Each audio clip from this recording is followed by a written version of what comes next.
Welcome back to AM Northwest.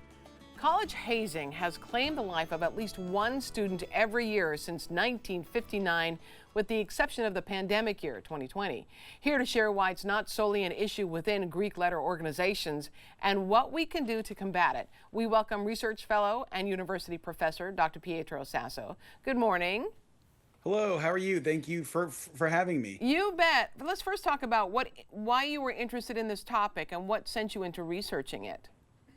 Oh man, it probably goes back to my college years. I was in a fraternity. I sort of experienced hazing myself. I joined one initially, like my freshman year. There was a lot of hazing, and I quit. Right, I walked away because I knew what the warning signs of hazing were. And I joined another one where I started my own chapter. And so that's a little Wow. bit about my own story. And so I really wanted to start a fraternity that did not haze and that made friendships based on who they were as people and not hazing as a way to test people, to filter people. Uh, Wow. and so and so you can have fraternities and sororities that don't haze, right? It's not something you have to do, but the challenge is you're fighting a culture. Talk to me about what you experienced and just a couple ideas for our audience to understand what you mean by hazing. What was your experience? So, I mean, this goes back to when I was in college in the 2000s, right? This is over 20 years ago, almost 25. Um, so hazing is really something you do that you're forced to do, either consciously or unconsciously, to be a part of a group. So it's making you conform to fit some sort of social norms that a group has. And so it's a test of fitness for you to join that group, or it's to make you conform, or it's to really compete with the active members. But largely, it's meant to shape your behavior so that you conform and fit in with that group. It's meant to socialize you. Yeah. And so hazing can take multiple forms. For women, it's typically more cognitive, so more mental, and it tends to be in smaller groups and more planned and more targeted. So it tends to be more like individualized to each woman. Men, it tends to be more chaotic in groups and more physical. Um, and so when I joined years and years ago, that first for fraternity, we did forced drinking and calisthenics and dumb sophomoric pranks. We just steal things and do scavenger hunts. It kind of felt a little bit like a TV movie, Yeah. right? Late night, raids on people's dorm rooms and a lot of calisthenics and having to memorize things that don't matter.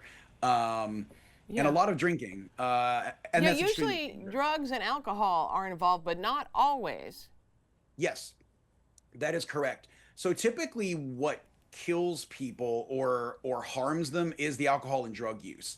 The alcohol and drug use tends to be more related to fraternities and sororities than for the other student spaces. So you don't really hear about students drinking in athletics for a sports team or for the ROTC military students, or you don't hear about it in the marching band, right? There's hazing in all spaces on college campuses, but in particular, the alcohol and drugs is more un, unfortunately native or common in fraternities and sororities. That's where you see students die.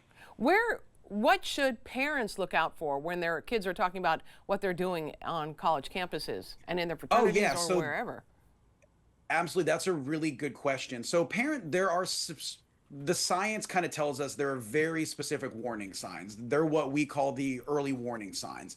Hazing gets more severe the longer you let it go. It sort of snowballs, right? So, a fraternity or sorority is a good place to join. I loved my membership. I'm still involved. Um, they were the groomsmen at my weddings. They're a big part of my life still, and I'm a lifelong member. So I think they have a lot of value, but you have to be a smart consumer. Not all chapters haze, right? But the ones that do, it tends to be pretty severe. So you just want to be mindful and be a strong consumer and a good smart student about what you're looking for. And so if your son or daughter is looking to join a fraternity sorority, you just want to be careful.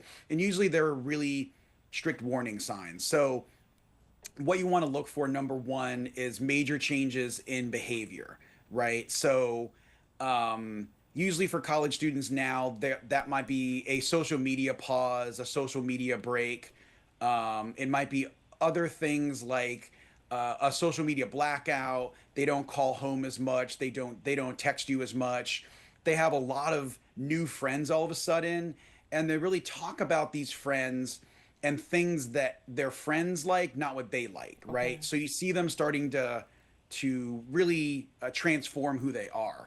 The other thing is they have a weird schedule. They're up late at night, but they don't really tell you what they are going through. They don't talk about why they're out late at night. So they just appear just these major changes in who they are, the way they speak, and they're not as transparent or not as open with you as a parent. Wow. You know, we just touched on the surface. We have to get together and talk again, but we want to Sure. tell you thank you so much, Dr. Pietro Sasso. Appreciate your Thank your you. research and your information on all of this. All right, we'll be right back with more AM Northwest. Don't go away.